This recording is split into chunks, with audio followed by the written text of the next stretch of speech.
The 2011 Heritage Golf Report is brought to you by Belfair Plantation, Sarah Products Inc., Piggly Wiggly at Shelter Cove, South Carolina Parks and Recreation, and by the Rankin Center Sports Division.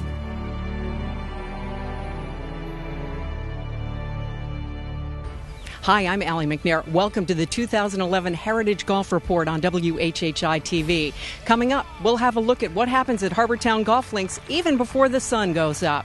Also, Rocco Mediate talks about the changes he's seen on the tour for the past 25-plus years. And it's not only the pros you'll see at the Heritage, you also might catch a glimpse of an alligator or two. We'll tell you what to do if that happens. But first, we're going to check in with Doug Weaver, PGA Pro, host of Golf Weekly on WHHI, to find out which players to watch. Doug, some good scores posted today, starting with Garrett Willis. Talk about him if you would. Well, he won 10 years ago. He hasn't won since, but he turned it on today. He's been trying out some new putters. He stuck with his old one, even though he's trying out a lot of them, and he hit a lot of greens, got up and down because of the putter. So if we can keep that putter going, he'll be a contender after 4 days. He posted a score of 7 under, a few players at 6 under, one of them being Chad Campbell. Chad Campbell has done really well here over the years. He almost won one year when Justin Leonard beat him out. He's won the Players' Championship. He's won several other PGA Tour events. He likes the wind, and he played well without wind. So if the weather changes, he'll have a big advantage because he'll have the score and the ability to play in the wind, being from Texas. Also at 6 under, Tim Herron. Tim Herron, he's the Florida boy. I haven't been keeping up with his rounds, but he's lighthearted, he's fun, and he needs this tournament, so he's motivated. Joining them as well at 6 under, Matt Betancourt. Matt Betancourt's from Greenville, South Carolina. Not from there, but living there. And he's had an adventure. He had a car accident on the way down here that he didn't cause, but everything's fine, nobody hurt. So typically when there's some adversity in somebody's week and they get over it, it kind of boldens their character a little bit to where they come back and do well in the tournament. Ray Floyd, his house burnt down one week, and the next week he won the PGA Tour event, and he said it just woke him up to the fragileness of life, the seriousness of life, and Betancourt kind of hinted to the same things. But he's playing well and hit a lot of greens today. Here's a name that I'm not familiar with, but I bet you are, Arjun Adwal. Well, he's from India, and he's been around. He hasn't done a lot. He finished 17th in the Heritage in 2006. He shot average 69 here at Harbortown, so he knows what to do. He's not the longest hitter, but that's what you need here at Harbortown. Just like Fred Funk, who's back from the senior tour, to prove that he can win on the regular tour, and he picks Harbortown like Tom Kite did and Tom Watson has done in the past. The senior tour players coming back to make their statement on the PGA Tour at a shorter, tighter course. So Atwell's going to do great here. Well, let's go to the other end of the spectrum to someone who is young and got an exemption, and that's Chris Epperson. Chris, he's a friend, and he's got incredible talent. He can drive some of these par 4s. He can drive number 9. He can hit the par 5s and 2. However, it's a hometown crowd, and I just hope that he does and stays focused and allows his talent to come out. If he does, he'll make the cut, and he'll do well and make a great statement. Well, Doug Weaver, we're looking forward to checking in with you the remainder of the nights that we're on air with this program. We want to thank you for your time. My pleasure. Chad Campbell turned in a 6 under par today. Congratulations, Chad. Thanks. Yeah, it was nice to get off to a good start. The wind was down today, so I think there'll be quite a few low scores out there today. What part of your game do you think was working the best out there, or was it just everything? Played pretty solid. Made some putts, which always helps. Made a couple of a little bit lengthy putts, so that always helps the score. Now, do you think we're going to see some other scores near yours by the time this day is over? It wouldn't surprise me if there's maybe a 7 or an 8 out there this afternoon if the wind stays down, or even this morning. Some guys still out there. So the course is definitely ripe for scoring right now, and I definitely expect the wind to start blowing. I don't think we ever get more than one day. Usually don't even get one day like this. Plans for this afternoon? More practice? Time to relax? Might practice just for a little bit and just relax. And any kind of strategy as you think towards tomorrow? Not really. Just try to keep doing what I was doing. Get the ball in the fairway, and hopefully get some good iron shots and make some putts. You've played Harbortown before. How's the course this year? All of us that live here locally hope we're going to have this tournament back next year. I think you as well as all the players too. So I know it's a very special place. The course is fantastic. Probably the best I've ever seen the greens. So hopefully we can work something out. Well, Chad Campbell, we wish you the best of luck tomorrow, and thanks for your time today. Thank you. Appreciate it. Harbortown Golf Links is in excellent condition, and that's thanks in large part to the grounds crew. Earlier this week, we had a chance to talk to Jonathan Wright. He's the course superintendent about what it takes to keep this course in excellent shape. Well, I get up about 4 o'clock in the morning, and then we end up getting in the car probably about 9:15 in the evening. Before sunrise, well, we have 4 guys that actually run light towers to wake up all the homeowners around the golf course. I've got about 5 greens mowers that kind of scatter themselves from the practice green throughout the rest of the golf course. 20 guys hand raking bunkers, 2 guys cutting cups and moving tee markers on each side, maybe a couple blowers. We have 4 guys cutting aprons and approaches every morning, and then just the supervisors and the rollers that roll the greens every morning behind the greens mowers. How are you feeling about the shape of the course this year? Right now we're pretty pleased. I mean, we've had some good weather leading up to the event, and the grass has really responded to the weather as well as some of our practices that we've been putting on it. What do you do after all the players are off the course? Well, actually we start, since they tee off on both sides, we'll start probably about 2 holes behind the last group. We'll mow all the fairways, mow rough, mow tees, we'll mow greens and roll greens, and maybe do a little bit of cleaning with some blowers in the fairways and the bunkers and around the greens, and do quite a bit of hand watering on the golf course as well, on the greens, which take a little bit of precedence for us, but just trying to hydrate all the areas that need it. How closely do you work with the PGA agronomist? Bland Cooper, we work very closely with him. He's been great. He comes in the week before the tournament and is basically with us all week and all tournament week. Jonathan Wright mentioned working with Bland Cooper, PGA agronomist. We had a chance to speak with Bland about the conditions this year at Harbortown. Things are looking fantastic. I've been here, this is my 4th year working the event, and this is as good as I've ever seen it. The condition of the entire golf course is fantastic. Jonathan Wright and his entire staff have done a wonderful job. But what I was doing just a minute ago when you saw me is I was checking soil moisture with a moisture meter here that's in the golf cart. And what we do is we test moisture within a certain range that gives us the desired firmness, and we have a ways to measure firmness as well, but that way we can keep greens consistent from day to day and from green to green. Green speeds this year will be what they've been the last couple of years, which is right in the 11-foot range. They'll start probably a little bit above that at the beginning of the day and maybe work below that a little bit towards the end of the day, but we feel like this year we have a really good handle on all of these measurables, and really, if the weather cooperates, it's going to be a fantastic tournament. Earlier this week, PGA professional Rocco Mediate spoke at a dinner at Long Cove Club designed to raise money for the Heritage Foundation. Rocco was there at the invitation of Jim Faree, former PGA pro, longtime mentor of Rocco's, a good friend, and also his first golf teacher. Rocco had some thoughts on how the tour has changed over the past 26 years. Well, back in my first year on the tour, a big purse was $500,000. Now that's second place. So, we average about $6 million a week on the PGA Tour, which it's amazing. And it's kept going up. They said 10 years ago, well, it's not going to keep going up. And then 5 years ago, well, it has. Or it's, at least remained kind of the same. So it's been an amazing thing being out here 26 years, seeing all this stuff go on. Everybody's better. The kids are better, younger. They come out ready to go. Not necessarily they win all the time, but they will. So it's everybody's better. They're stronger, they're faster, they're in the gym all the time. It's not as old school. I like the old school way myself, but I'm old. Every sport, guys get better younger.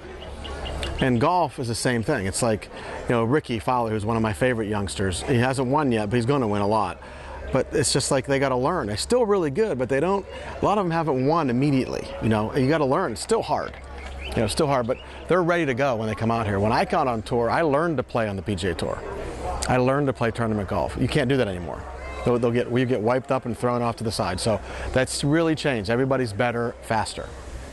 Rocco Mediate took part in the Pro-Am on Wednesday. Now, the standard bearers for the Pro-Am as well as the entire Heritage Tournament are members of the IJGA, which stands for International Junior Golf Association. We had a chance to speak to Rocco's standard bearer that day. His name is Raimondo Franchi. He's from Italy, and he said being a standard bearer really is of great value. It's just great to be out there inside the ropes and see how the players play and listen to them talking to their caddies, and you get a lot out of it. You can see some course strategy and see how they really play and how they always keep themselves calm and never think it's a bad shot and always try to get back for the next one. So you really find it's a learning experience to help you with your golf game? Yeah, I think that if you want to be a great golfer, you need to know how great golfers play, and if you don't, you can't see how they think and how they can get to be the best. You were with Rocco today for the Pro-Am. How was that? He's just a great guy. He's funny. He never gets mad. He's always calm. He tries to make jokes and feel everyone comfortable, and he was a great player to follow. Great. And tell me the best part of this job and the worst. The best part is probably, again, meeting the players, getting to talk to them, getting autographs and stuff. The worst part is probably the walking part.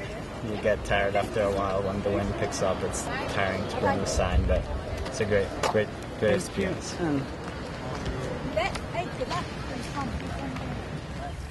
When we come back, a look at how individuals and businesses in the area have rallied to show their support for the Heritage. Well, Steve's idea is a good one, and that is to make this the grandest tournament of all. The 2011 Heritage Golf Report is brought to you by Belfair Plantation, Sarah Products Inc., Piggly Wiggly at Shelter Cove, South Carolina Parks and Recreation, and by the Rankin Center Sports Division.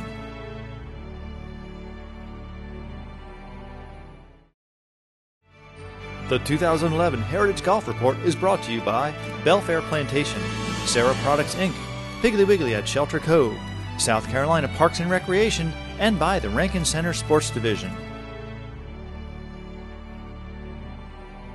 So, Tom. Yes.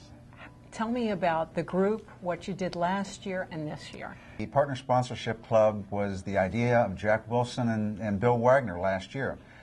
Jack headed up the effort where we gathered teams of two to go out into the business and professional community and call on the business owners and professionals and to seek their increased participation where there was under participation and perhaps for the first time those who haven't participated. This year we had 24 teams of two, and we made 5 or 6 calls in the business and professional community, and we raised nearly $150,000 that wasn't there before. That's very impressive. Do you think that businesses were more receptive because of the fact that so far the Heritage is without a major sponsor this year? I think Steve Wilmot's done a wonderful job in communicating with the Hilton Head and Bluffton community. I think they are very aware that there is no title sponsor this year and just how important title sponsor is to the tournament and the future of the tournament. Those that we called on were very well aware of how important the tournament is, and we did get increased support. It was very rare that we found that someone couldn't or wouldn't support the tournament. I would think that a potential sponsor would be really impressed by the efforts made on a local level to show support for the tournament. Well, Steve's idea is a good one, and that is to make this the grandest tournament of all. If there's a title sponsor prospect in attendance or someone watching CBS, hopefully they'll see the strong and committed support of the local business and professional community as well as the individuals that live in Sea Pines. Well, Tom Lennox, I want to congratulate you on a job very well done. Allie, thanks for asking, and let's have a great tournament. In an effort to be green, the Heritage has partnered with Coca-Cola to encourage people out on the course to recycle. WHHI's Debbie Court has more.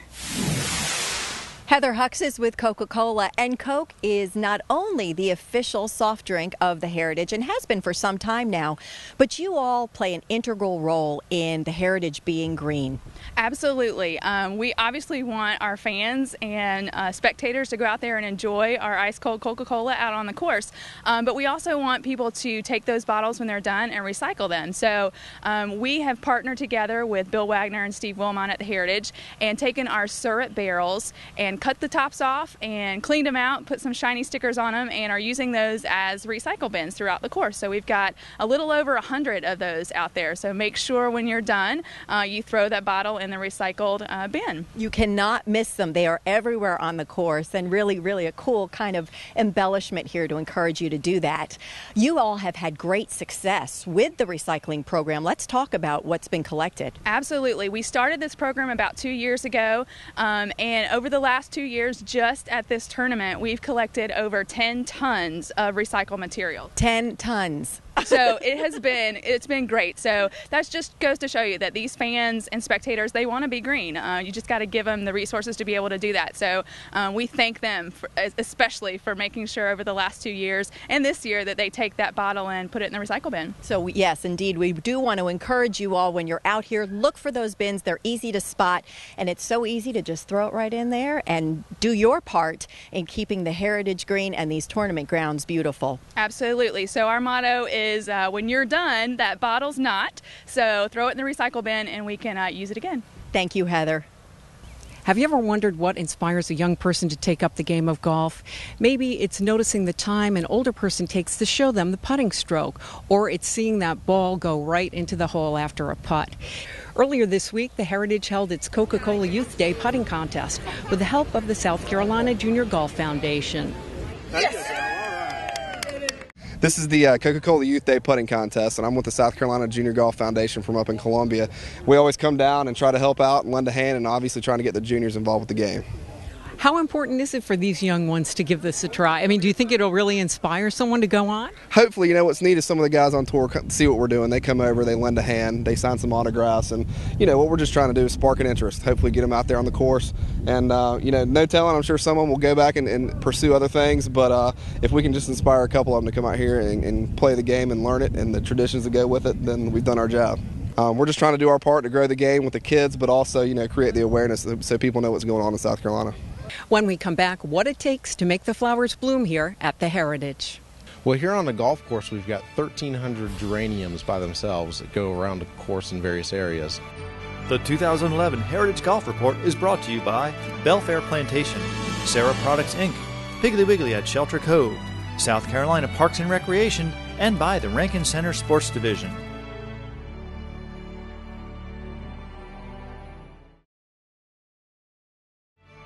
The 2011 Heritage Golf Report is brought to you by Belfair Plantation, Sarah Products Inc., Piggly Wiggly at Shelter Cove, South Carolina Parks and Recreation, and by the Rankin Center Sports Division. Not only is the course in terrific shape, you'll notice that there are spectacular flowers and plants all around the area. That's thanks to the greenery, and we had a chance to talk to Jim Van Dyke about the man-hours and manpower it takes to get that done. Jim, tell me how many plants you actually plant here for Heritage Week. Well, here on the golf course, we've got 1,300 geraniums by themselves that go around the course in various areas. And that doesn't include additional impatiens and caladiums and some angelonia that are getting planted. And then in the resort areas, we've got another 1,700 geraniums that get planted. Why geraniums? Well, geraniums have been adopted by the Heritage Club Foundation for their tournament here. You can kind of see with the red color that's there, we try and get very close to that plaid motif, and it works very well. This time of the year, they usually are first in bloom. They've got big, bright red blooms that everybody gets their attention, so they're just a good plant to work here.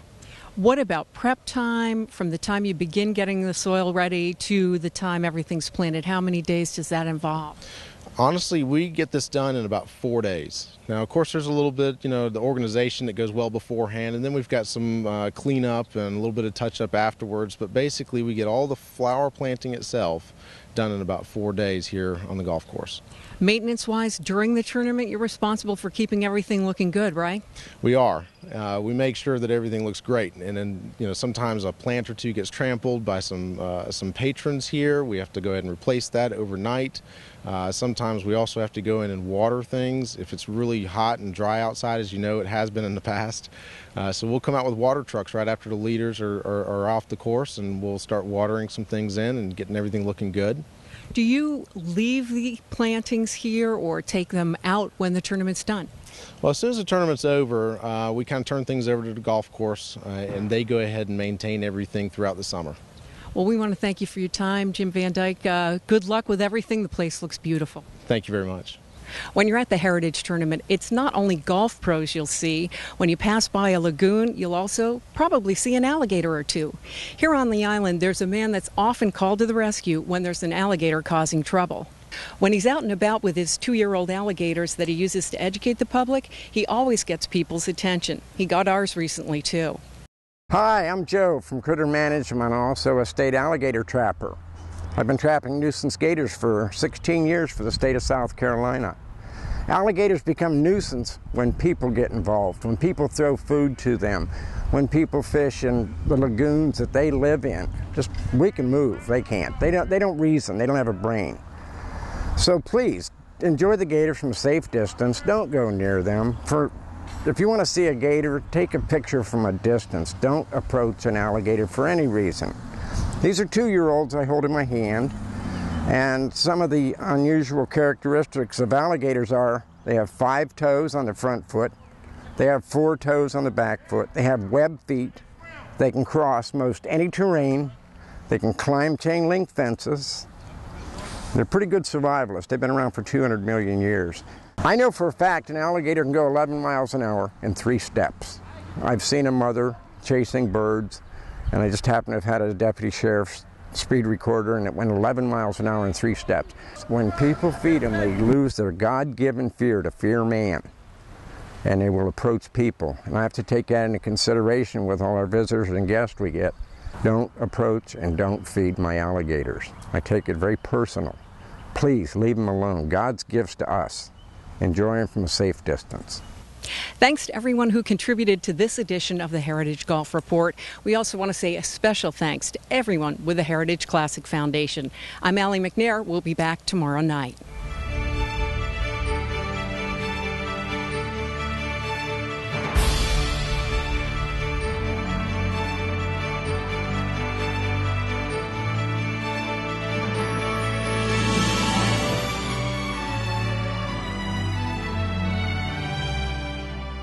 The 2011 Heritage Golf Report is brought to you by Belfair Plantation, Sarah Products Inc., Piggly Wiggly at Shelter Cove, South Carolina Parks and Recreation, and by the Rankin Center Sports Division.